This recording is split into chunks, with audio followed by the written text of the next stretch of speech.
Atëherë Alba, përshëndetje, sot data 15, rreth 4 ditë ose një mesjavë pas zgjedhjeve.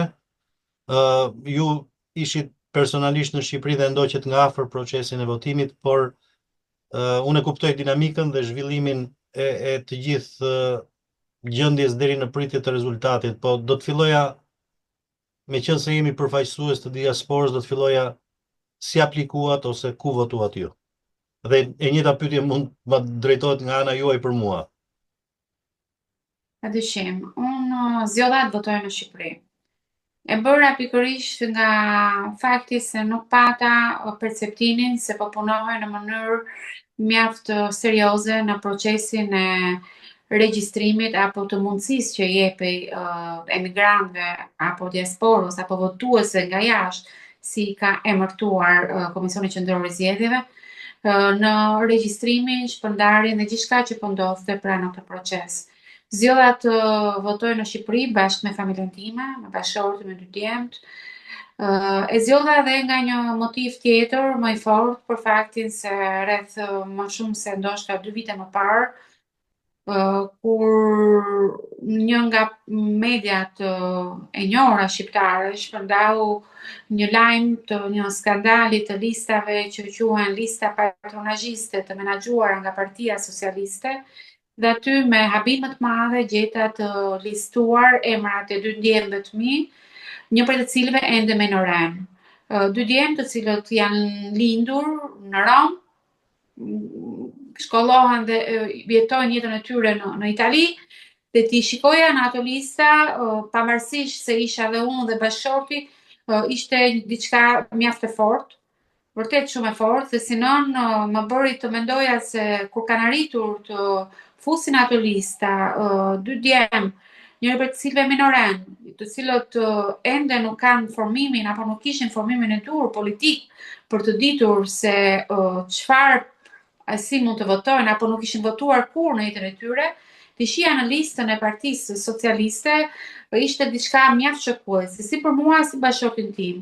Dhe krah emrave të 2 fëmijëve tanë, gjeta emrin e një personi të panjohur, që më pas e identifikova dhe ishte një nga banorët e lagjes ku unë jetoja. Që në atë moment, bashkë me bashkëshortin, morëm vendimin se në atë sistem që vijonte të jetë në Shqipëri, asgjë nuk është e sigurt dhe një kontroll i tillë deri tek minoren të lindur dhe të rritur, minoren shqiptar, pasi fëmijët e mi janë fëmijë të 2 prindërve shqiptar, pra të regjistruar në një listë politike, e gjeta vërtet të papranueshme. Dhe më thënë të drejtën, ky motiv i dytë ishte më i fortë që më shtyu dhe në 2023-shin, kur ishin zgjedhjet politike vendore, dhe në 2025, pra në votën e pak ditë më parë, të votonin familjarisht tashmë djali që ishte minoren dhe ai kishte mbushur moshën e votës, dhe 4 votat tona ne i kemi sjellë në Shqipëri, në pranë qendrës së banimit në Tiranë. Një pyetje ndihmëse para se të kaloj në përvojën time, sa kohë ju merr nga vend banimi në Itali për në Shqipëri, për në Tiranë, po themi Rom-Tiranë? Rreth 1 orë kohë me fluturim, pastaj dhe ato koha e dur për të arritur deri në aeroport apo gjithçka që duhet. Besoj se gjysmë dite për të nisur nga Roma dhe për të arritur në shtëpi në Tiranë është vjet në dispozicion të këtij udhëtimi. Pra unë po e krahasoj dhe me vlerën e biletës, udhëtim familjar, do e bëjmë 4 herë vlerën e saj dhe si do të ishte me 35.7 sa ishte një vot e dërguar me zarf dhe ju kishit përgjegjësinë tuaj për të marrë pjesë fizikisht në votim. Padyshim, nëse do ta bëja me zarf, do kushtonte më lehtë, pra domethënë shtetit shqiptar do i kushtonte 35.7 euro, kurse ne si familje na ka kushtuar më shtrenjtë, pasi edhe pse u organizuan dhe kishim organizuar këto udhëtim rreth 1 muaj më parë, dhe besoj se si unë, po, dhe shumë shqiptarë tjerë kanë planifikuar pikërisht për të pasur një kosto sa më të përballueshme dhe për një familje normale. Po, ndërsa unë do ta jap nga eksperienca ime, unë e kisha të pamundur, kam 2 shtetësinë, shqiptare dhe amerikane. kam marrë pjesë thuajse në çdo votim që kur u maturova këtu për të votuar në zgjedhjet vendore një herë në 2 vjet dhe ose sa herë që ka dhe në për vit për anën e komunitetit dhe deri në zgjedhjet presidenciale, po i themi, ose të përgjithshme, dhe sinqerisht e kam ndier si një detyrim si qytetar ku banoj prej më shumë se 20 vitesh. Por mundësia ime, unë nuk mund ta krahasoj vendin ku jetoj në pjesën lindore të kontinentit amerikan me Tiranën, pra është një udhëtim një ditor, ta përcaktoja kështu, më i shpenzueshëm dhe unë bashkë me anëtarët e familjes time, pra 3 që jemi, nuk kishim dokumentat e gatshme ose kartën e identitetit. Do të kishte qenë një gjë shumë e mirë udhëtimi deri në Tiranë, por gjithçka rezultoi nga prova që bëra këtu nëpërmjet vjerit tim që ishte i ftuar dhe ai udhtoi për fat të mirë, udhtoi 2-3 ditë përpara zgjedhjeve dhe mori pjesë me ato dokumenta. Por çfarë ndodhi? Me të pasur emrin tim dhe adresën, seleksionimi i parë ishte i drejt për drejt që pavarësisht se një nga pasaportat e mia ishte rinovuar që digjej në 2012 ose 16, unë nuk merrja dot pjesë si i njohur me emër, mbiemër ose vendlindje. Ndërsa vjeri im, mbas 3-4 tentativash, qëndro para kompjuterit, hyr dil, respekto kërkesën, qëndro afër kamerës e tjera, gjërat teknikalitete që për një moshë 86-87 vjeçare nuk dorëzohej, po e them unë vetëm e vetëm që të shihnim se si ecste procesi. Gjithçka u rrëzua pasi u pranua karta identitetit dhe i dori atij një adresë në kështu. Kështu që thashun, është pa fat që nuk do të shifnim zarfin dhe ta provoj edhe pse je vetë vjen, ta provoj edhe këtë mënyrë votimi. Brenda sinqeritetit dhe dëshirës së mirë që kjo pjesëmarrje ishte një lehtësi dhe një thjeshtësi për të gjithë shqiptarët që banojnë. Mund të ishin për nevoja kurimi shëndetësor, mund të ishin në shkolla. Unë mora rastin pasi e përjetova në familje. Dhe ndodhi tjetra që ai arriti dhe votoi në Shqipëri. Por dyshimi më i parë ishte që përderisa ti nuk ke një adresë të përcaktuar, linte një kriter ose një filtr, po e quaj unë, që ti jeton diku që ne s'të njohim, prandaj nuk ta çojmë votën. Domethënë kjo ka të bëj, si thuash, me një mos sinqeritet, domethënë të mënyrës se si ti u jep një herë të drejtën për të votuar njerëzve që ndodhen jashtë shtetit, qoftë shqiptar, qoftë me dy shtetësi, po kjo e drejtë të rrëzohet. Dhe sinqerisht jam ndier kështu i hidhruar nga kjo mënyrë komunikimi me shtetin ose me këtë të drejtë për të ushtruar votën. Këto probleme që ti sjell, Arti, janë probleme të cilat unë i kam parë gjatë procesit vëzhgimit, edhe para se të përgjigjem dhe pjesës së dytë të pyetjes që më bëre fillimisht, dua të them se kam qenë pjesë e gjithë procesit që kur nisi për të aplikuar kjo gjë. Pra që kur u bë thirrja nga KQZ-ja dhe nga gjitha forcat politike që emigrantët apo shqiptarët jashtë kufive të regjistrohen pranë platformës PER të KQZ-s për të bërë pikërisht atë që ju thatë, pra atë të fotografimit, të dorëzimit apo të skanimit adresës e të tjerë. Dhe të gjitha këto probleme i kam parë pasi kam ndihmuar dhe shumë shqiptarë këtu në Itali, të cilët e kishin edhe në moshë të re, e kishin mjaft të vështirë të realizonin një gjë të tillë, pasi nuk ishte një proces. Edhe pse dukej fillimisht mjaft i lehtë, nuk ishte i tillë, duhet të kishe një telefon të mirë, kush e bën nga telefoni, apo të kishe një kompjuter me telekamera, dhe të gjithë kishin dhe kompjuter me telekamera, apo kush e kishte nuk ishte përdorur kur, edhe kur ishte puna që ti doje të ndihmoje dikë, pra vihesh në dispozicion të dikujt, ndjeheshe mjaft në siklet për faktin se hyje në zotërimin e atyre dokumentave konfidenciale që ka çdo kush, që ka adresa shtëpisë. Ato janë numër pasi shumë herë nuk kërkoni jo vetëm, domethënë nëse nuk ve adresën e shtëpisë, të kërkoni një faturë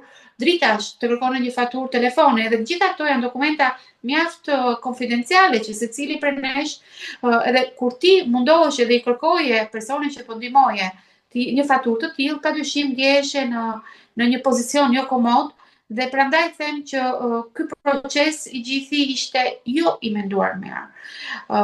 Për të vijuar më pas, unë dua të përshëndes ty dhe gjithë kolegët e UGSHPD-s, pra Unionit të Gazetarëve Shqiptar Profesionistë të Diasporës, pasi ne me vëmendjen tonë, me artikujt tanë, sidomos dhe ti ke qenë mjaft koherent në gjithçka që ke shkruar, e kemi ndjekur mjaft pranë, edhe pse jetojmë në vende të ndryshme të botës, që në momentin kur u vendos apo nisi procesi i kësaj reforme zgjedhore, i kësaj risie zgjedhore, pra e mundësisë që jepej votuesve nga jashtë diasporës shqiptare për të votuar nga vendet ku ata jetojnë dhe punojnë.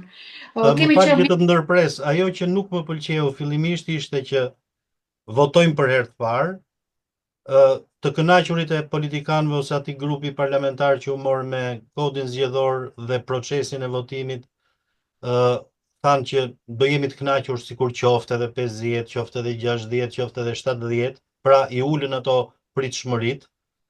Dhe tek e fundit fare kur kjo dig u sulmua keq, domethënë shkoi mbi 200 e ca mijë, pra gati çerek milioni, ne pam një rezultat domethënë duke u ngadalësuar dhe më shumë ishin, si thuaç, vizitat e politikanëve në diasporë që grumbullonin njerëzit, dhe aty është një tjetër pikë që ne ndoshta do ta trajtojmë gjatë kësaj bisede, po na u dha mundësia. Dhe si thua, mburreshim që pritse është për herë të parë dhe pastaj po kështu ja lam përgjegjësinë asaj, se hera parë ishte dhe ta kalojmë kështu. Ky është zgënjim. Pikërisht. Dhe doja ta përfundoja të nisjem pikërisht për të nënvizuar dhe rolin e Unionit tonë. Dhe mbas gjithë artikujve dhe vëmendjeve që kemi kushtuar gjatë gjithë kësaj kohe, në momentin kur u shfaq dhe u bë ligjor ky proces, pra u vendos që emigrantëve i jepet mundësia të votojë, ne kemi dërguar si Union i Gazetarëve Shqiptar Profesionistë Diasporës një sër letrash, e kemi dërguar dhe pranë OSBE-s, pranë ODIHR-it, pra jemi munduar të gjejmë të gjitha kontaktet për të qenë një zë në pranë emigrantëve, pasi jemi besoj uralisë e komunikimit të tyre me Shqipërinë. Dhe pranë KQZ-s, me thënë të drejtën, gjetëm derën portën e hapur për të bërë aplikimin e dur, një proces që zgjati, pasi duheshin bërë aplikimi dur, duhet të dorëzohen të gjitha dokumentat zyrtare dhe ligjore të Unionit, pasi gjithçka është dokumentuar. Pra nuk kemi edhe nuk ishim vëzhgues siç kam parë gjatë ditëve qëndrimit në Tiranë, të cilët u dërgoheshin me një nominativ të thjeshtë nga ana e subjektit zgjedhor, pra nga ana e forcës politike, dhe aty merrej beq, por ne jemi një vëzhgues si organizat media pranë KQZ-s me afat të gjatë, ku kemi dokumentuar të gjithë dosjen tonë ligjore në vendin ku UGSHPD është e regjistruar. Dhe ky proces pati kohën dhe e dur, por në fund ja arritëm dhe mendoj se ky është një lloj hapi parë i suksesshëm që në një farë mënyre na bëri të kuptojmë dhe të njohim dhe më afër apo dhe të analizojmë më konkretisht dhe me zëna edhe të dokumentuara, dhe ti ke bërë një punë të shkëlqyer duke bërë montazhin dhe duke sjellë filmimet e gjithçkaje që unë kam mundur të marr nga ato ditë e qëndrimit në Tiranë. Për të informuar publikun, sepse unë dhe në analizën që kam bërë në leximin e artikujve, përcjelljes së lajmit dhe të komunikimit mbi votën e diasporës në mediat shqiptare, kam kuptuar mungesën e informacionit të këtij procesi. Unë personalisht e kam ndarë këtë proces në 7 faza të rëndësishme, të cilat për mua, mendoj se këto 7 faza meritonin 7 analizat mirëfillta që dëshiroja shumë të përfshinin të paktën ballinat e mediave kryesore dhe portaleve kryesore shqiptare. Faza e parë është faza e regjistrimit, për atë që ne folëm bashkë. Faza e parë e regjistrimit ishte një fazë me shumë probleme. Pra, dhe në këtë fazë të parë të regjistrimit, ne pam se ishin rreth 294.000 shqiptar jashtë kufimeve, pra votues të diasporës, të cilët përcollën kërkesat e tyre në këtë fazë. Dhe një shifër jashtëzakonisht e madhe. Faza e dytë është faza e ndërgimit të zarfeve. Pra faza kur DHL-ja, kur KQZ-ja me anë të DHL-s përgatiti zarfet për t'i nisur. Dhe në këtë fazë të dytë pam që nga 295.000 kërkesa u dorëzuan rreth 226.000 kërkesa. Pra menjëherë kemi një reduktim rreth 48.000 kërkesa, të cilët nuk pranuan për ato probleme që dhe ti the qysh në hyrje. Nuk i njohon adresën e shtëpisë, ka pasur raste që bashkëshorti regjistrohej dhe bashkëshortja jo, sepse ishte e njëjta adresë shtëpie, ka pasur raste që nuk e kanë njohur dokumentin e shqiptar, edhe pse në komunikimin e KQZ-s dhe në komunikimin e të gjithë subjektet zgjedhore u tha se dhe dokumentat skaduara bëjnë punë për të regjistruar se më pas do të kalojnë në fazë të dytë. Por asgjë nuk kaloi në fazë të dytë dhe një zgjidhje të dytë, dhe menjëherë pam në fazën e dytë pra të dërgimit të zarfeve në bashkëpunim të KQZ-s me DHL, pam një ulje të menjëhershme nga 294.000 në 246.000 kërkesa. Faza e tretë ishte faza e dorëzimit të zarfeve. Pra faza e rikthimit të zarfeve. Dhe kjo një fazë mjaft dramatike. Personalisht në inboxin tim, në emailin tim, në mesazh, në telefonin tim vinin komunikime nga emigrantë shqiptarë të Italisë, të cilët sinjalizonin që zarfi nuk i ka mbritur, edhe pse emaili i DHL-s i kishte ardhur. Zarfi nuk ishte tërhequr dhe pse ishin daporcuar me korrierin e DHL-s që në atë orë, në atë datë të vinin të marrnin zarfin. Kishin ankesa sepse zarfet kishin mbritur dhe ishin hedhur diku në një shkallë tjetër. Zarfi i gjithë familjes, 4, 5 o 6 zarfe me njëherë, dhe dikush ishte gjetur dhe të shkyer nga një qeni rrugët, ose mund të ishin hapur nga njerëz të cilët kanë hedhur dyshime që janë të zarfe. Pra, edhe kjo ishte një fazë mjaft problematike. Faza e 4 është faza që e dokumentova me sytë e mi, faza e dërgesave që vinin nga vendet e origjinës, pra nga Italia, nga Gjermania, nga Greqia, nga Shtetet Bashkuara të Amerikës, nga Zvicra, dhe vinin me avionin e DHL-s në Shqipëri. Dhe aty dokumentova se vetmja seli qendrore e DHL-s ishte në Leipzig. Pra ajo kishte dhe mbliste të gjithë, pra posta private DHL, posta private ndërkombëtare, bliste dërgesat e saj në selinë e Leipzigut dhe më pas bënte shpërndarjen përmes avionëve në Shqipëri. Dhe këtë e bënte çdo mbrëmje ku dhe aty përmes komunikimeve të KQZ-s dokumentuan prapë se këto zarfe që mbërrinin në avion merreshin dorëzim nga DHL-ja dhe siguroheshin nga DHL-ja gjithë natën për më pas që në mëngjes të dorëzoheshin në hangarin e madh ose në atë arenën që quhet Feti Borova, Parkun Olimpik, pra Komitetit Olimpik Kombëtar Shqiptar. Dhe në fazën e 5 ishte faza e magazinimit, faza e ruajtjes, faza e ndarjes, e seleksionimit. Dhe aty ishte një fazë e rëndësishme, pasi mbërrinte kamioni me DHL, i shoqëruar me një automjet të kemi pamjet, sipas pamjeve që i shohim. Policie private. Prisja që ky automjet të ishte më i siguruar, pasi ishte vetëm një automjet i policisë private me një shofer që bënte dhe shoferit dhe policit. Pra zbriti nga ajo makinë vetëm një person i cili bëri apo patrullonte dhe shoqëronte këtë furgon të DHL-s derisa mbriti në Parkun Olimpik. Qartë, ishin të siguruar me kamera, po këto janë, si thua, mjete më vonë për një kontroll ose dëshirë të imësishëm prove, këto janë të gatshme, besoj dhe të disponueshme. Por unë Padyshim, edhe duhet t'ju thoja edhe një diçka tjetër, që meqense unë banoj në Amerikë, do të bëja një krahasim të kësaj natyre, që posta këtu në qytetin ku unë jetoj, kam kontaktuar vetëm me postier, nuk isha shumë më tepër, si të thuash, mundësi prej përgjigjeve të tyre, sepse ata ishin gjithmonë të pa autorizuar dhe nuk mund t'i prishësh dot atë etiketën e punës që ata kanë, po në bisedë ishte e tillë që njerëzit vërtet shqiptarët që do të merrnin një zarf ishin në pritje, ju kishte ardhur mesazhi në telefon, mund të jetë kjo bariera, kufizimi i gjuhës për të komunikuar, po përgjithsisht ishin të kënaqur për marrjen e zarfave dhe kishte raste që ishin bërë 2 ose 3 herë tentativat dhe dikush e kishte realizuar në shpejtësi kohe. Këto ishin thjesht që një shërbim mund ta quaj mjaft të disiplinuar që shkonte deri këtu. Dhe pastaj kontaktin e dytë që e kisha në një nga qendrat që i grumbullonte në qytet këto, pra një pikë po themi që lidhte disa qytete, sepse unë jetoj në një qytet ku janë rreth 3000 familje shqiptare dhe mendoja që fluksi do të jetë i madh i marrjes së zarfave.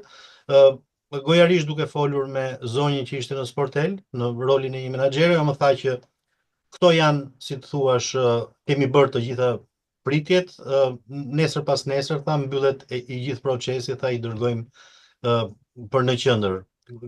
I thashun në një mundësi për të kontaktuar me qendrën ose një numër ose dikush tjetër që është këtu. Ajo më dha një numër, i cili ishte një numër i shërbimit të klientëve, customer service që e quajnë, dhe ato më thanë që është një përfaqësues për Shqipërinë. Emër nuk më dha dhe këtu përsëri filloi fabula tjetër që kush është ky që i administron dhe a ka komisioni qendror i zgjedhjeve një database, pra të dhënat që thotë që nga ky përfaqësues kemi marrë këto të dhëna dhe vazhdimisht mbrin nga Shqipëria, nga Shtetet e Bashkuara, nga Greqia, nga Italia, Gjermania, Franca, e me radhë, nga ato 84 vende që pak a shumë ishin në listë. Unë këtë lloj transparence kërkoja ta dëgjoja prej tyre. Ose gjatë procesit që informonin votuesit. Unë mund ta komentoj pasi e kam parë nga afër të proces. Çdo automjet DHL-je vinte me një staf të tyre, ishin goxha, ishin një staf 6, 7, 8, varej nga ngarkesa që kishin, nëse në atë ditë vinin mbi 12-13.000 thas, 12.000-13.000 zarfe, numri i punonjësve ishte më i lartë. Në momenti që mbrinin, ata kishin një zonë të pozicionuar enkas për të lënë brenda kësaj arene. Aty kishin një përgjegjëse mbikëqyrëse të DHL-s, e cila monitoronte çfarë po ndodhte, po kjo gjë monitorohej edhe nga ne vëzhguesit. Unë që isha përfaqësuese u GSHPD-s, kishte edhe vëzhgues nga Partia Demokratike dhe nga Partia Socialiste. Për të vërtetë të faktit, nuk kam parë asnjë vëzhgues tjetër, të paktën në këtë fazë ku vjonte të bëj mbërritja e zarfeve nga asnjë forcë apo subjekt tjetër apo organizat tjetër, qoftë dhe shoqërisë civile. Por konstant kanë qenë 2 përfaqësues të Partisë Demokratike dhe 2 të Partisë Socialiste, të cilët alternoheshin me njëri tjetrin dhe me grupin e mbrëmjes. Dhe këto duhet të theksuar sepse vërtet kam parë një pritshmëri të cilën nuk e kisha parashikuar të shikoja. Sigurisht dhe siguria e kamerave që ishin ato që shpjeguat gjatë atyre ditëve.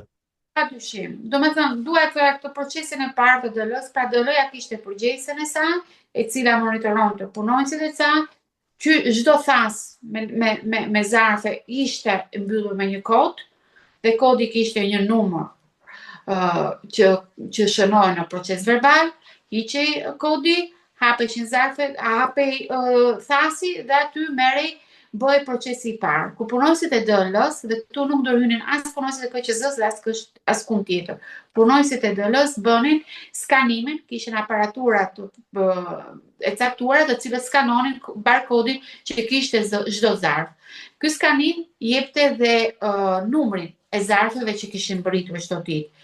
Në këtë proces, ata shikonin se me zarfeve ndodhte që kishin ardhur dhe zarfe të cilët gabimisht ishin futur për të ardhur në Shqipëri. Ka qelluar dhe zarfe të cilët ishin adresuar diku tjetër. Pra në një vend tjetër që DHL-ja ka gabuar dhe i ka bashkangjitur në këtë thash. Por mes tyre në çdo dërgesë kishte edhe letra a zarfe të cilat vinin ktheheshin pas. Dhe këto ndaheshin në grupe të veçanta. Pra, në këtë proces të parë, punonësit e DHL-s merrnin dhe bënin skanimin e të gjithë zarfeve të cilët ishin nga votuesit shqiptarë jashtë kufive, bënin skanimin apo ndarjen veç të atyre zarfeve të cilët ishin hyrë gabimisht dhe nuk kishin asnjë lidhje me procesin zgjedhor të votuesve nga jashtë kufive shqiptar dhe ndanin veç ato zarfa të cilët ishin kthyer pas për motive që ndoshta DHL-ja mund t'i shpjegonte më mirë. Dhe mbasi mbaronte ky proces, bëhej dorëzimi i këtyre zarfave i kësaj ngarkese, kryesisht sapo mbusheshin pak a shumë nga 200 deri në 300 zarfe, ngarkoheshin në ato kutitë që ne kemi parë plastike transparente të votimit dhe dorëzoheshin, merreshin në dorëzim gjithmonë përmes një proces verbali nga tavolina e KQZ-s. Dhe kështu bëhej gjithë shpërndarja e zarfave. Dhe tavolina e DHL-s bënte pastaj hapjen që ne kemi parë, hapej zarfi i verdh, nxirrej zarfi i bardhë dhe aty bëhej një tjetër skanim si qëllonte që kemi parë zarfe me të konsideruara të posaçme, që mund të gjejmë sot në gjitha raportet që ka shpërndar KQZ-ja, ishin zarfe të cilët vinin pa skedën e votimit, pa atë zarfin A ose zarfin B, zarfe të cilët vinin të grisura, qëllonin dhe i kam parë dhe zarfe të lagura nga ujti, të gjitha këto ndaheshin veç. Dhe ky ishte një tjetër proces verbal. Dhe gjithë këto procese verbale merreshin në ngarkim vetë kjo qendër, pra KZAZ-ja e votuesve nga jashtë, kishte një përgjegjëse apo një drejtoresh të KQZ-s, e cila monitoronte dhe siguronte apo arkivonte, dokumentonte, protokollonte këto proces verbale, kishte dhe përgjegjësen e DL-s e cila monitoronte fazën e parë. Nuk është shumë e komplikuar, ndoshta me fjalë duket sepse kush nuk e ka parë procesin praktikisht duket se është një proces i komplikuar, por vërtet gjithçka lëvizte në mënyrë mjaft automatike pasi kishin ditë që kryenin këtë lloj ritmi, këtë lloj procesi. Ajo që unë si sa personel kishte të angazhuar Komisioni Qendror i Zgjedhjeve në qendrën e Olimpikut? Kjo ishte një pyetje që nuk mora përgjigje, pasi ditën që unë shkova, atë ditë kishin ardhur vetëm pak zarfe, rreth 6.000. Dhe numri i tyre, me sa kuptova, ishte në bazë të zarfeve që ata marrnin në zotërim. Pra, nëse një ditë më parë, ose një ditë të nesërmen mbërritën 12.600 zarfe, automatikisht pash që numri i tyre i punonjësve ishte shtuar.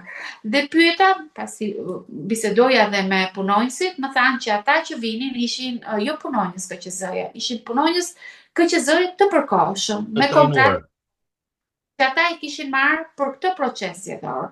Kurse ata që ishin punonjës të përhershëm të KQZ-s, ishin një numër, mund ishin 4-5 në turn, po ishin një numër mjaft i reduktuar, të cilët monitoronin apo merreshin më shumë me anën administrative, me anën e protokollimit, me anën e materialeve që duheshin, pasi duheshin stampuar fletët e protokollit, duheshin përgatitur kodet me të cilën mbylleshin kutitë e votimit.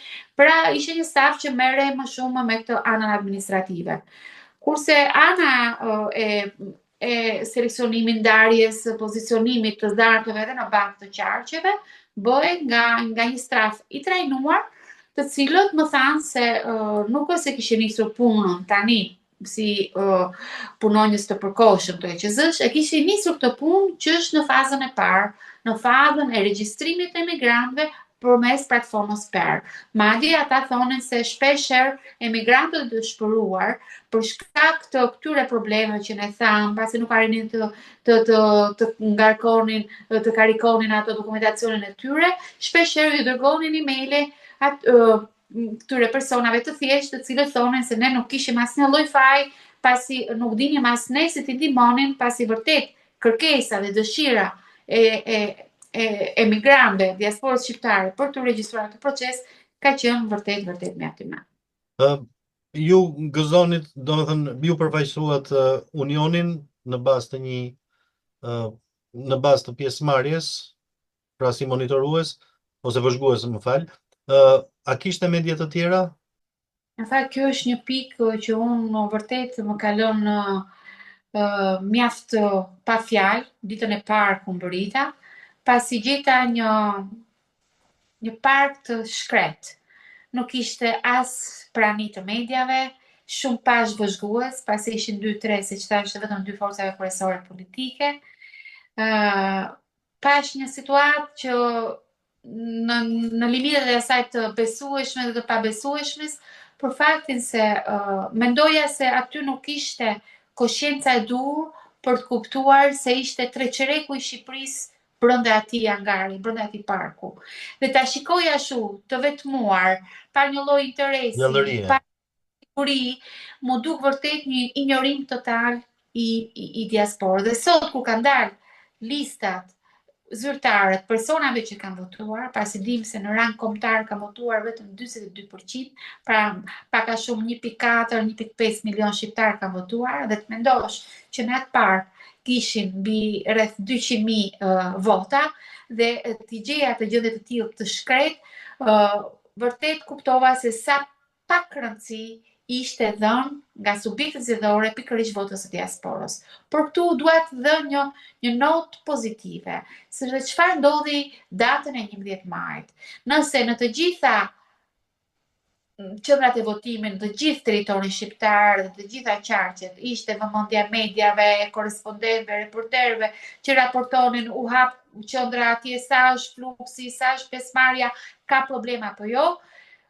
Aty në atë qendër kur unë vëzhgoja ishim ende mjaft të qetë, asnjë media, asgjë, sepse ende ne prisnim zarfe të vinin. Deri në orën 7 mbrëmjes.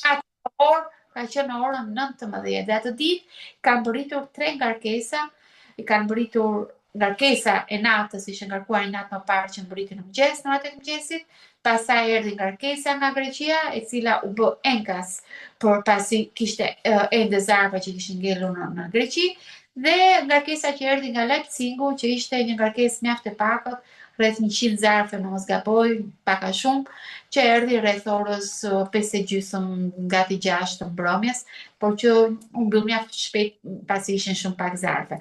Por këtu nota pozitive që dua të rreq është i komisionerit Ilian Celibashi. Pse e them këtë? Pasi ai rreth drekës u pash një lëvizje të filluan të vinin disa kamera, disa televizioneve kryesore. Dhe nuk kuptoja se çfarë po ndodhte, pasi kishte 3 ditë që kuptoj, nuk shikoja askënd që të vinte aty. Dhe aty u informova që komisioneri Celibashi bashkë me zëdhënësin e tij ngritën në mënyrë mjaft të shpejtë një qendër apo një sallë të vogël e hapur gjithmonë për konferenca shtypi. Pra ai vendosi që ajo qendër, apo kuptoi se ajo qendër ishte vërtet një qendër e rëndësishme. Dhe në katin e dytë të këtij parku, ai pozicionoi një ekran gjigant, vendosi të gjitha pajisjet e duhura për një sallë konferencë shtypi. Kryoi kushtet për gazetarët që do të qëndronin me kafe, me ujë, gjitha, pra aty pash një lloj serioziteti vërtet admirues e profesional që ato ditë nuk e kisha parë.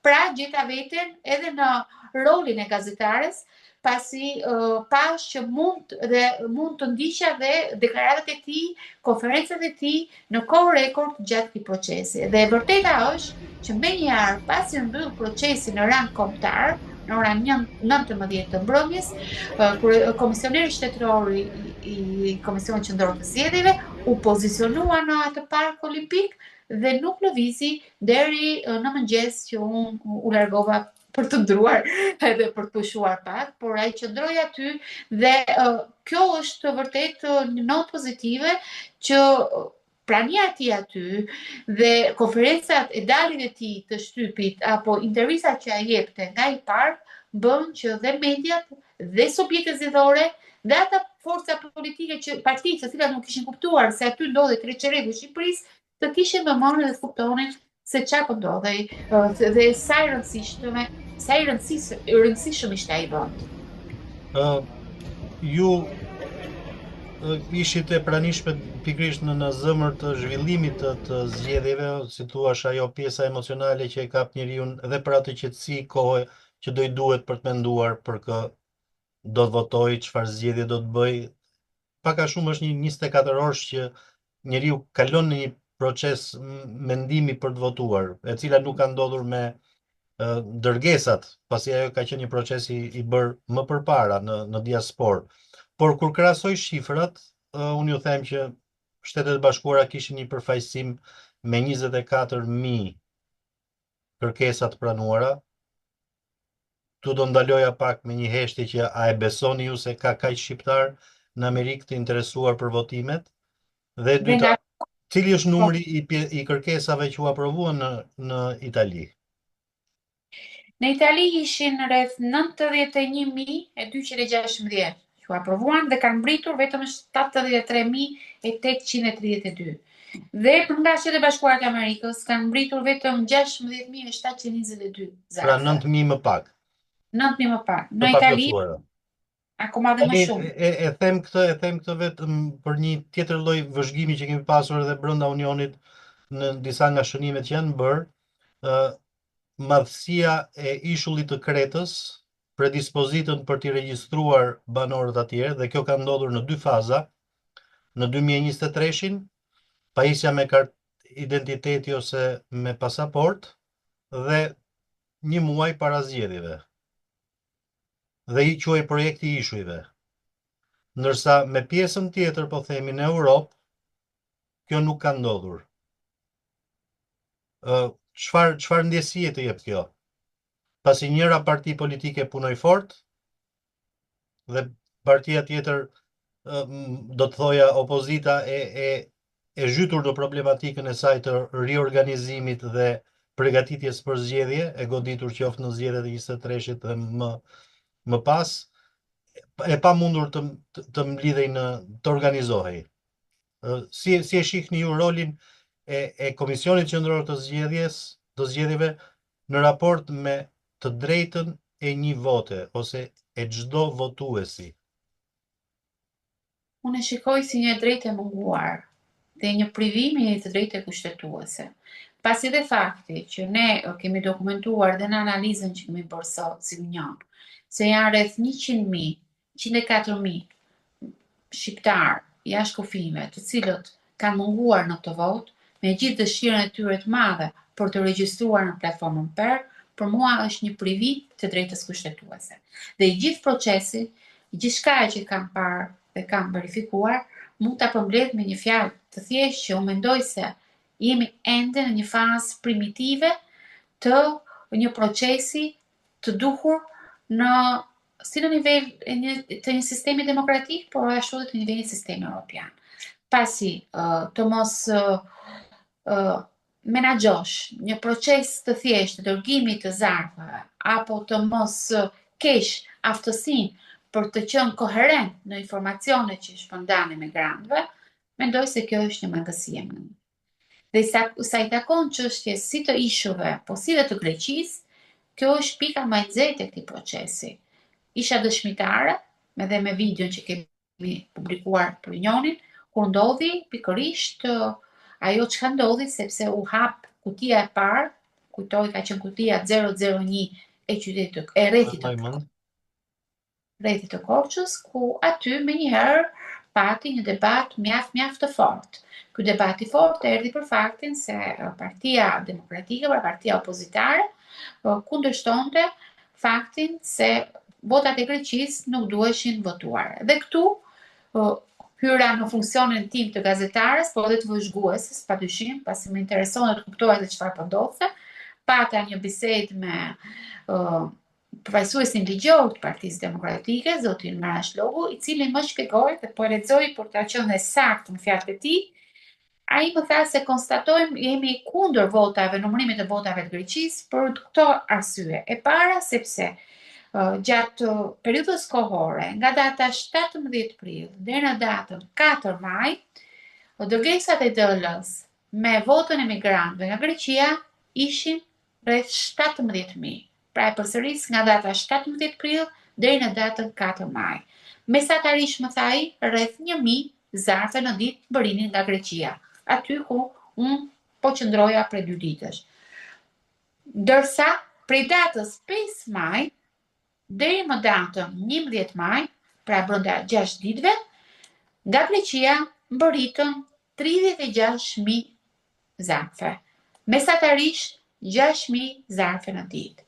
Sipas pretendimeve të përfaqësuesit ligjor pra të Partisë Demokratike, kjo shifër është një dokument i qartë se aty është kryer një lloj manipulimi.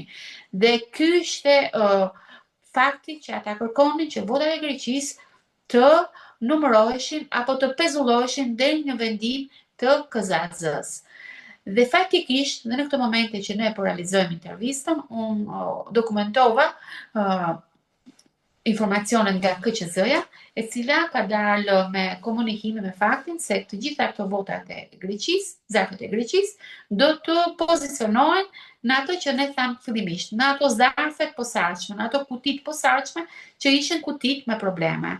Dhe këto zarf edhe këto votat Greqisë, pasi dim se në ato park, në ato arenë të parkut olimpik, zarfet dhe kutit e votimeve të emigrantëve janë pozicionuar në bazë të rretheve. Pra do të merret një hap i dytë për të numëruar ose për të mbasi të mbaroj për shembull numërimi i rrethit të Tiranës për votat e diasporës, do të nisë numërimi i këtyre kutive të posaçme për rrethin e Tiranës. Dhe çdo rreth ka 1, 2 ose mund të jetë shumë sipas ndarjes. Dhe kjo punë është bërë paraprakisht dhe dihet se të paktën në kush e ka parasysh ato park, ato pamjet e asaj arene, ku ndodhen kutitë e qarkut të Tiranës, aty ka disa kutit të cilët janë me gërmën B dhe shkruhet kutit posaçme. Dhe këtu janë pozicionuar dhe këto kutit e Greqisë. Prandaj unë me pak fjalë quaj se ky proces është ende në fazë mjaft privitive. Nuk ishim gati për një proces të tillë. Mendoj se dhe koha e shkurtër për të përgatitur është mjaft e rëndësishme për të kuptuar se ndoshta një proces i tillë apo një përgatitje e tillë të kërkonte të paktën 6 muaj kohë përpara. Por u bë gjithçka në mënyrë mjaft të shpejtë dhe mbi të gjitha mendoj se jo vetëm Komisioni Qendror i Zgjedhjeve, por mendoj se këtu interesi primar duhet të jetë i subjekteve zgjedhore, forcave politike, të cilat kur shihnin se ky proces në këto 6-7 faza që unë përmenda bashkë me ty, po çalonte dhe nuk po funksiononte, zëri i parë dhe zëri i fortë do të ishte i tyre. Është interesante kjo pjesa e Olimpikut që shërben si pritje e dokumentacionit pra stadiumi olimpik dhe në lidh pak a shumë me sportin dhe do ta mbyllja me të tillë, domethënë që për sa i përket projektit të ishujve në Greqi është punuar fort me kanotazhin, pra me ardh votat, po më duhet të zbuloj diçka nga ndikimi në fushat. Ju jeni me vendodhje jeni me vendodhje në Itali pra prej vitesh dhe jeni e pasionuar dhe pas ciklizmit.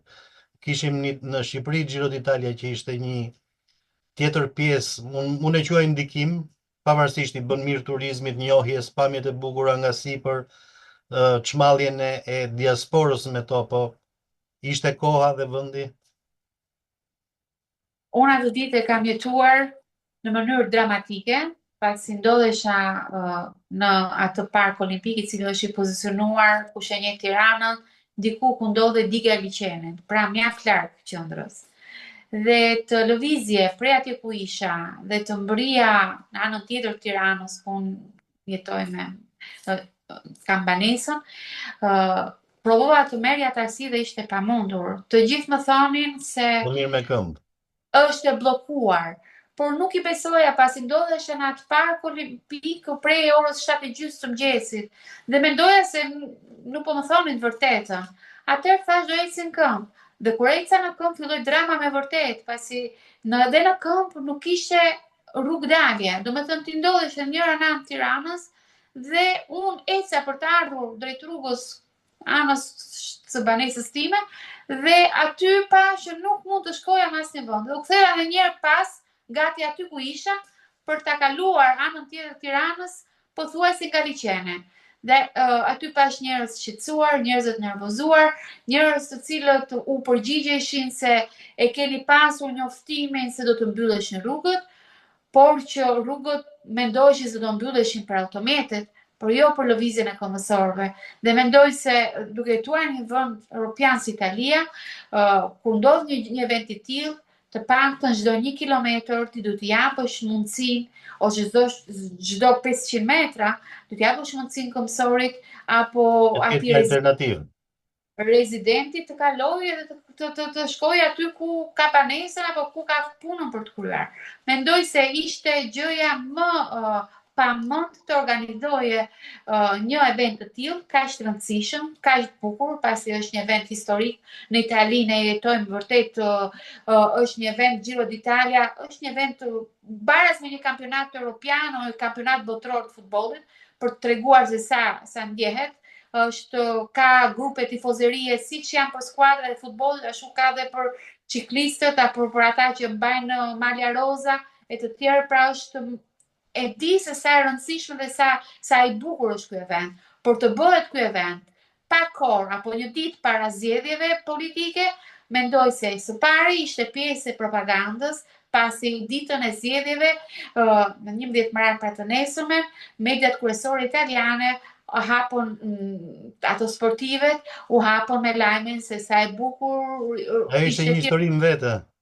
Sa bukur e priti Tirana, domethënë për të larguar vëmendjen, por mendoj se edhe pjesë e propagandës për të çorroditur njerëzit, pasi jo vetëm njerëzit, por dhe ata që përgatiteshin për të qenë numërues, për të qenë komisioner, për të qenë monitorues, për të qenë vëzhgues, për ata subjekte zgjedhore, për ato forca politike të cilët po organizonin dhe orët e fundit që procesi i votimit të ishte sa më mirë dhe nuk mund ta kryenin, pasi që një event sportiv që nuk zgjati një orë, por një event sportiv që zgjati derisa ra mbrëmja. Prandaj mendoj se kjo që e gjitha një zgjidhje e qëllimshme për të bërë pa kohë para votës. Të duket e munguar pjesa tjetër e segmentit të Giro d'Italia për nga ana e problematikës Shëngjin-Gjadër? Padyshim, ajo është një pjesë shumë e bukur e Shqipërisë, dhe atë e kam vizituar disa herë, kam vizituar për shkak të punës, për të parë nga afër se çfarë po ndodh me Shëngjinin, çfarë po ndodh me Gjadrin.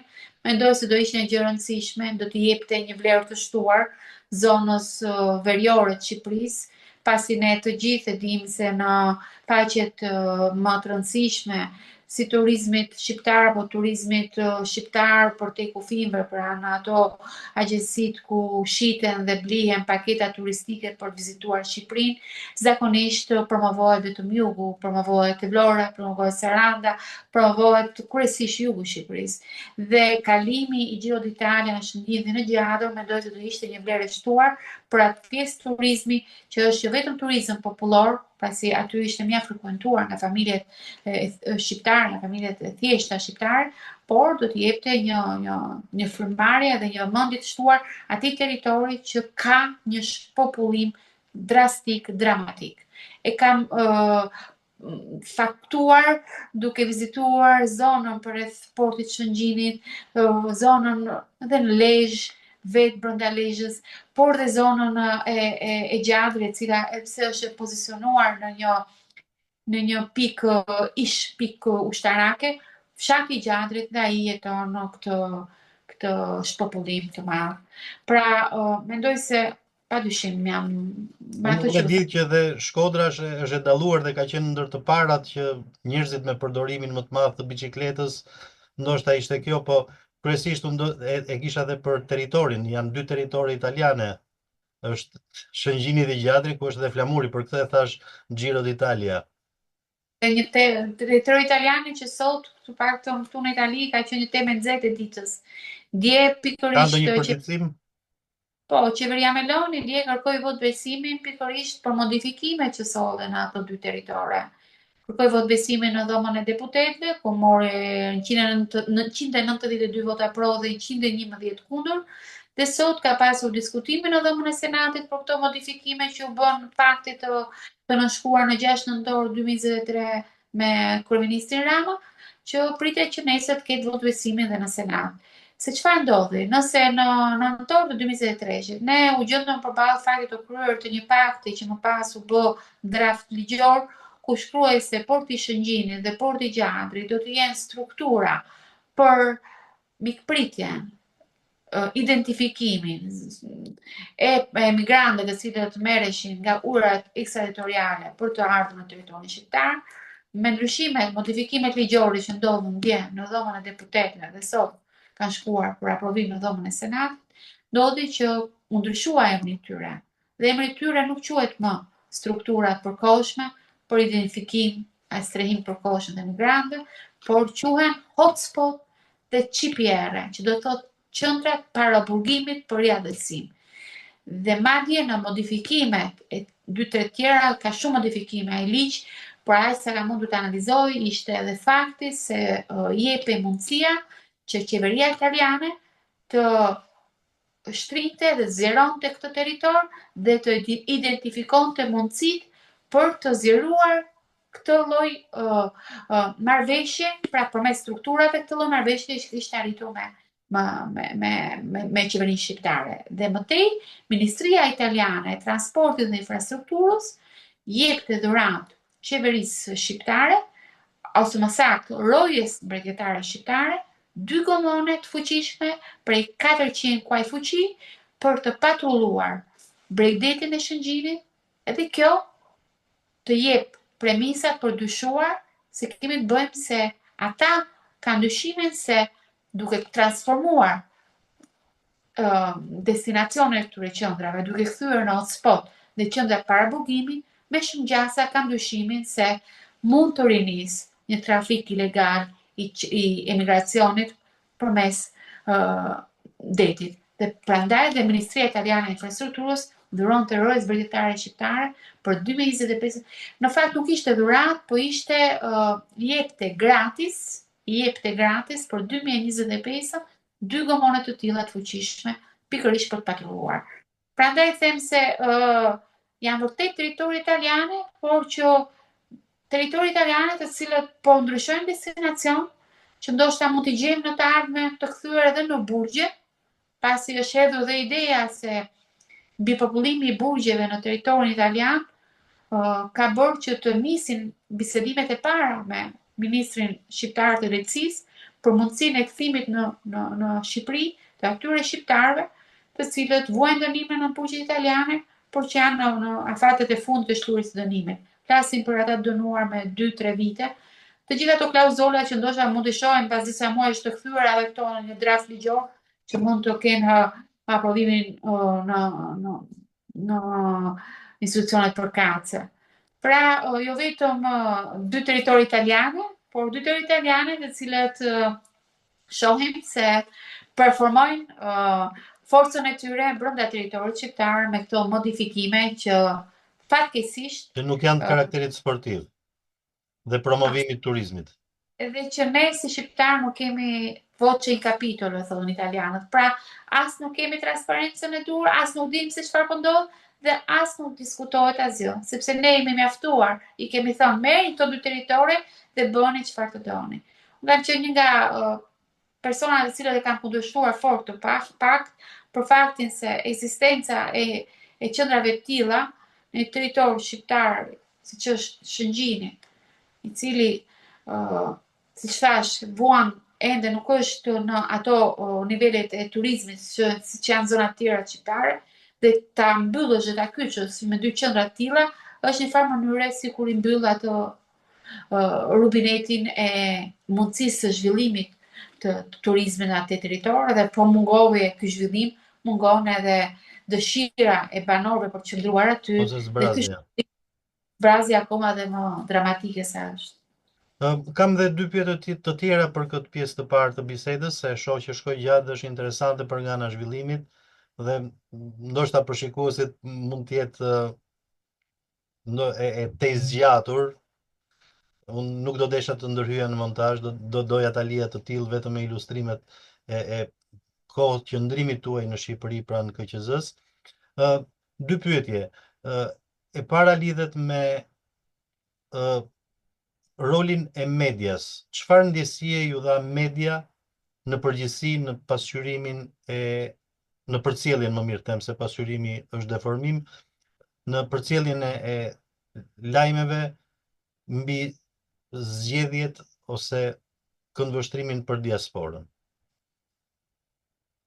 Vëmendja e mediave nisi në momentin që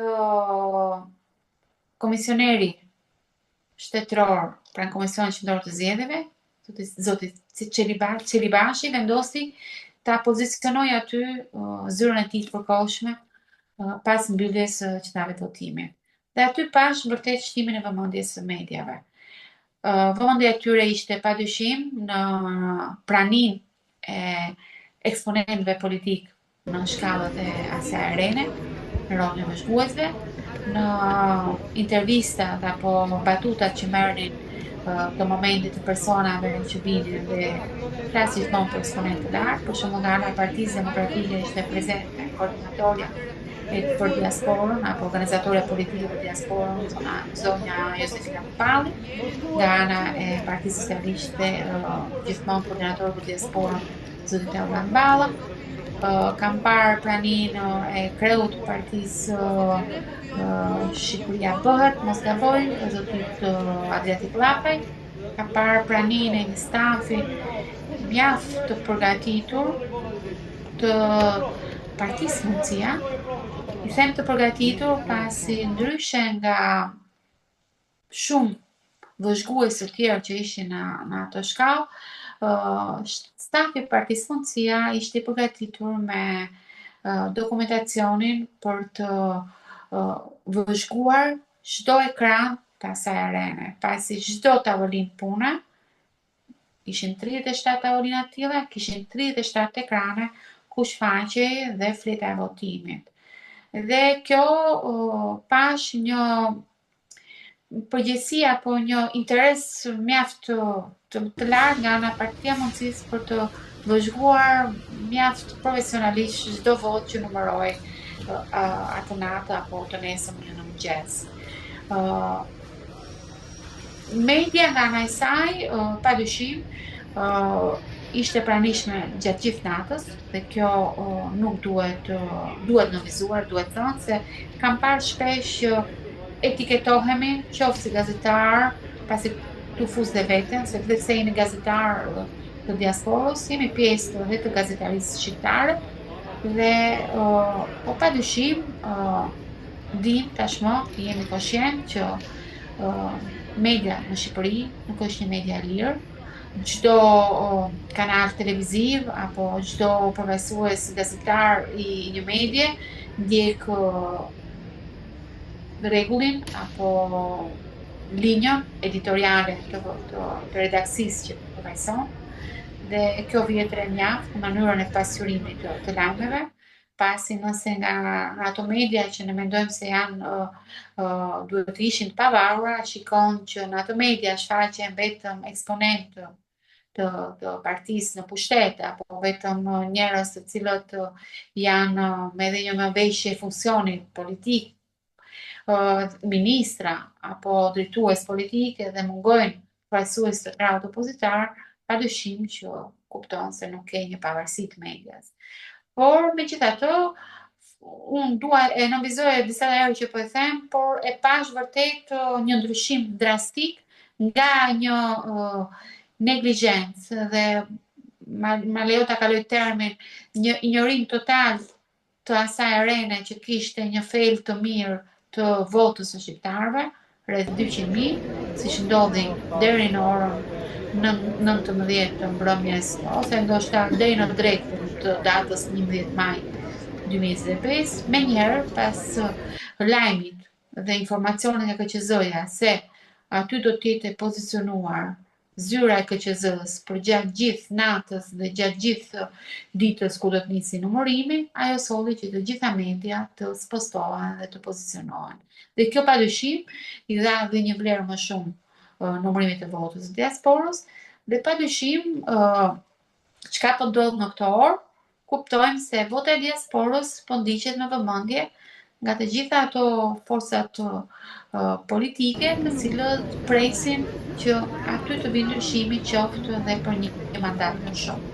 Por nuk pranoj, të paktën dua ta komentoj edhe këtë fakt, në rrjetet sociale të gjej komente se diaspora me votën e saj votoi apo konfirmoi mandatin e krave të Partisë Socialiste. Këtë nuk e pranoj kurrësi, pasi procesi i votës së emigrantëve, për gjitha këto problematika që ne po flasim për rreth një orë, ka qenë një proces jo i kontrolluar nga emigrantët, jo i menaxhuar në mënyrë perfekte, se mund kishte një qytetar shqiptar i cili futej brenda kutisë për brenda dhomës së fshehtë, i jepte votën dhe më pas i fuste në kutinë e votimit. Emigranti shqiptar këtë mundësi nuk e kishte, e bëri përmes zarfave, të cilët në momentin që ai dorëzon një zyrë postare, nuk është më ai përgjegjësi se nëse ajo votë është manipuluar, nëse ajo votë është ngrisur, nëse ajo votë nuk ka mbërritur aty ku duhet, apo se nëse ajo votë është pjesë asaj që ne kemi denoncuar si Unioni Gazetarëve Shqiptar, profesionistë diasporës. Pra, mungojnë rreth 100.000, 104.000 më saktë shqiptar jashtë kufive, të cilët kanë dashur të jenë pjesë e këtij procesi, por që nuk u mundësua. Pse nuk u mundësua? Motivet nuk janë ende të qarta. Alba, ne nisëm së bashku bisedën me një përvojë personale. Pra se si ishte pritja dhe dëshira për të marrë pjesë në këto votime dhe si do të zhvillohej. Ju zgjodhët rrugën për të marrë pjesë fizikisht në votim dhe jo nëpërmjet postës. Por kryesorja është që numri i emigrantëve ose numri i shqiptarëve që jetojnë dhe punojnë jashtë Shqipërisë është ende i papërcaktuar. Nuk kemi një numërim të duhur dhe një shifër të saktë me cilën njerëzit mund të krijojnë bindjet, qoftë edhe politika nga ana e saj për të pasur mundësitë për të shtrirë, për të diskutuar, për të hapur programe, të pasqyruar mbështetjen, për të kërkuar mbështetjen për zhvillimin e Shqipërisë. Do ta nisja me çështjen, a do të ekzistojë një listë për diasporën, si e mendoni? Dhe meqense e përmenda për çështjen e një eksperiencë personale, më kujtohet një artikull juaj para disa vitesh që rastësisht u gjendët në bibliotekë dhe ku ju kërkoi karta dhe ju sërish edhe atje dyshuat që pse të dhënat e mia personale mund të përdoren për diçka tjetër, dhe ju treguat në fillim të bisedës tonë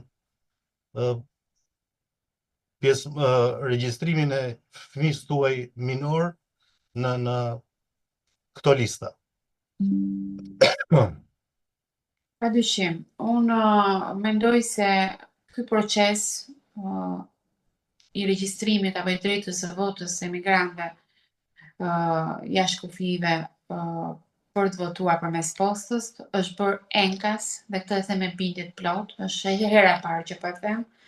Falenderoj që ma dhe këtë mundësi, por mendoj se është bërë enkas për të regjistruar apo për të dhënë një shifër apo për të dhënë një provë të numrit të personave, të shqiptarëve që jetojnë jashtë kufive. Dhe këtë e kam bindje të plotë. Dhe këtë e them prapë për herë të parë, e kam thënë me miqtë e mi, por rreth 2 vite më parë, ose 2 vite e gjysmë më parë, ose 2 vite, nuk më kujtohet eksaktësisht, ministri i diasporës i atërshëm, ministri i brendshëm, Taulan Balla, ishte në veshjen e ministrit të brendshëm, merr një tur udhëtimesh në diasporë, me cilëve dhe në Rom, dhe në Itali, në disa qytete italiane, për të sensibilizuar emigrantët shqiptarët për të regjistruar në portalin e-Albania. Në portalin e-Albania është nuk e di tashmë ekziston apo jo ende, por ishte bërë një kolon enkas ku shkruaj diaspora dhe aty kërkohej që emigrantët shqiptarë ftoheshin të regjistroheshin si emigrant nga jashtë, të jepnin adresën e tyre, të jepnin dhe në atë rast një faturë drite, ujti o një certifikat të marrë nga bashkia për të vërtetuar adresën e tyre të shtëpisë. Pra e njëjta procedurë që u përdor në sistemin zgjedhor pra për regjistrimin e tyre në platformën PER. Dhe ky proces i qeverisë shqiptare para 2 vitesh dështoi totalisht. Unë jam gazetare e akredituar në Ministrinë e Jashtme italiane për vitesh dhe në veshjen e ministrit të brendshëm, Taulan Balla u përpoq të kërkoj të dhënat pikërisht për këtë dështim që thash, pra të mos regjistrimit të emigrantëve në këtë kolon të diasporës në portalin Albania, kërkoj nga Ministria e Jashtme italiane të dhënat e shqiptarëve që jetojnë në diasporë, të që jetojnë në Itali. Dhe aty qeveria italiane i tha që nuk mund t'ua japim pasi ne jemi një shtet europian dhe të drejtat për të dhënë të dhënat i takon çdo individi. Pra, duhet t'i kërkosh çdo individi të drejtën e privatësisë për ta dhënë apo jo identitetin e tij apo adresën e tij apo për të regjistruar. Dhe njëjta gjë ndodhi dhe në Ministrinë e Brendshme italiane, kur u bëi njëjta kërkesë dhe njëjta kërkesë përsëri u rrëzua pasi Italia është një shtet europian. Dhe fakti është që 2 vite më parë ne dim që nisi procesi i censusit të popullsisë në Shqipëri, me së cilëve ishte futur dhe kjo kolon diaspora dhe dështoi totalisht. Unë atëherë Ajo vënua 8 muaj. Vua 8 muaj, po sidomos për emigrantët jashtë, unë atëherë punoja për Ora News dhe atje kam bërë 2-3 lajme, pikërisht pasi kisha marrë informacionin si gazetare akredituar në si jashtme, se ky proces kishte dështuar totalisht dhe në censusin e popullsisë emigrantëve jashtë kufive ishin regjistruar vetëm 12.000 shqiptarë.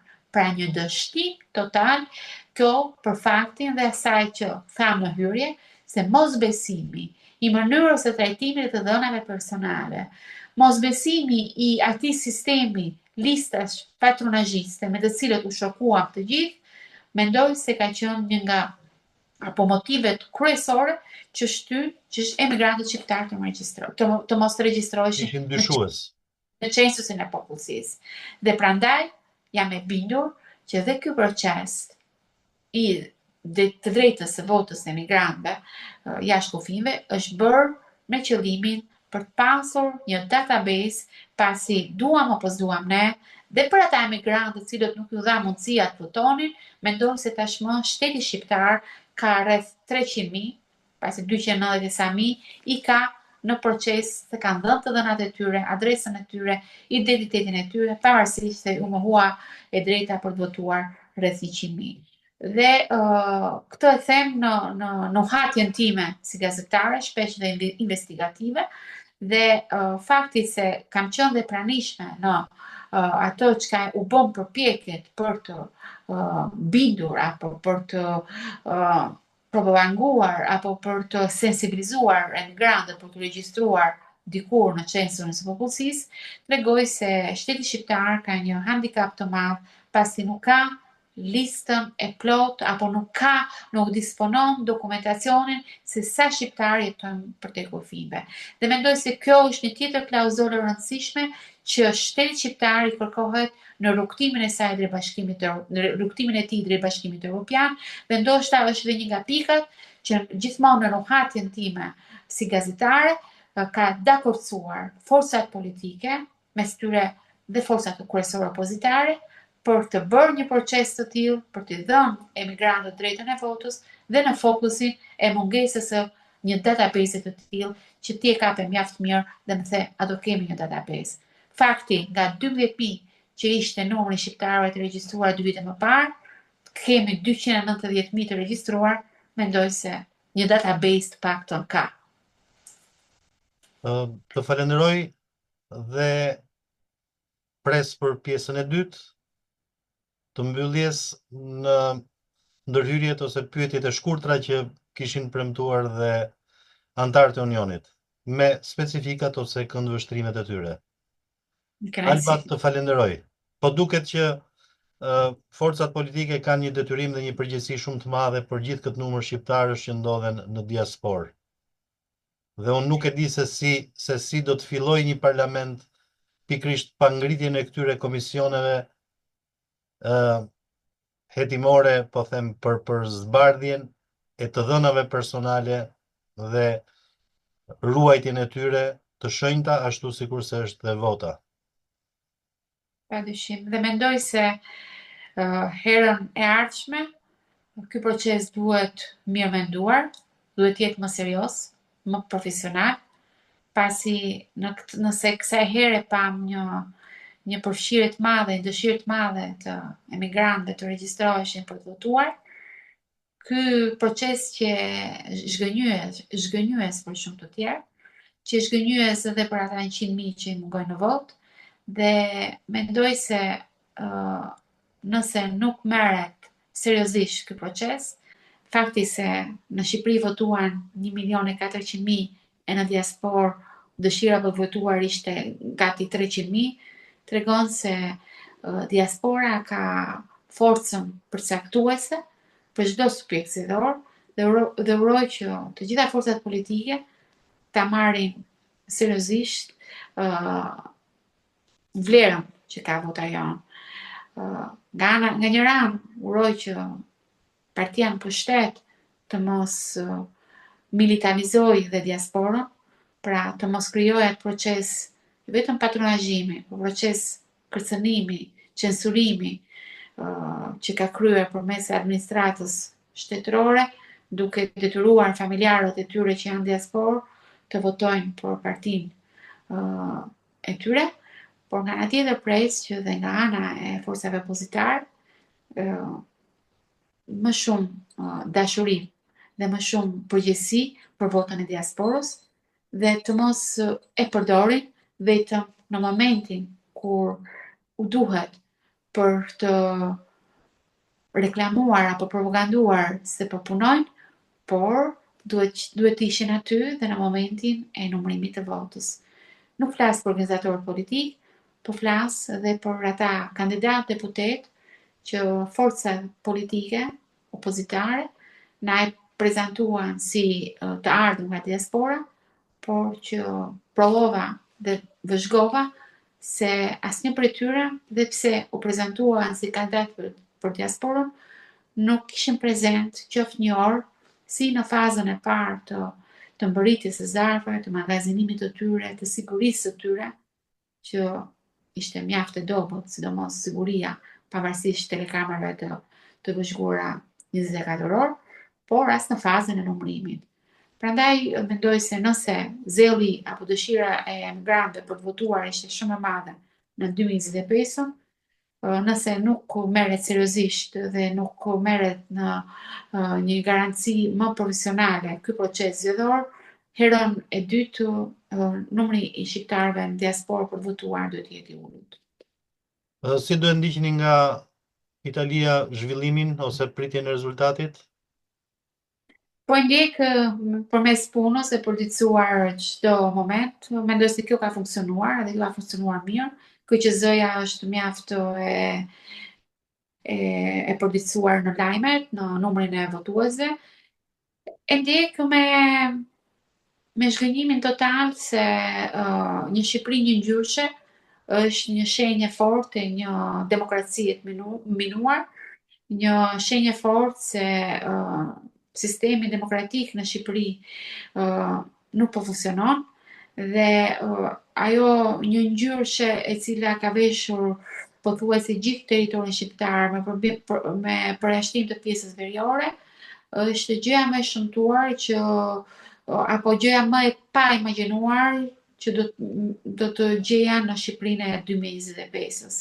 Dhe t'i gëzohesh një rezultati të tillë, mendoj se është një shprehje jo pjekurie, por dhe jo dashurie për Momëdheun. Mendoj se një rezultat i tillë është shqetësues, pasi asnjë forcë politike nuk ka numrin e duhur për të kundërshtuar një ligj, një zgjedhje që mund të jetë, siç kemi parë gjatë këtyre viteve, dhe antikombëtare.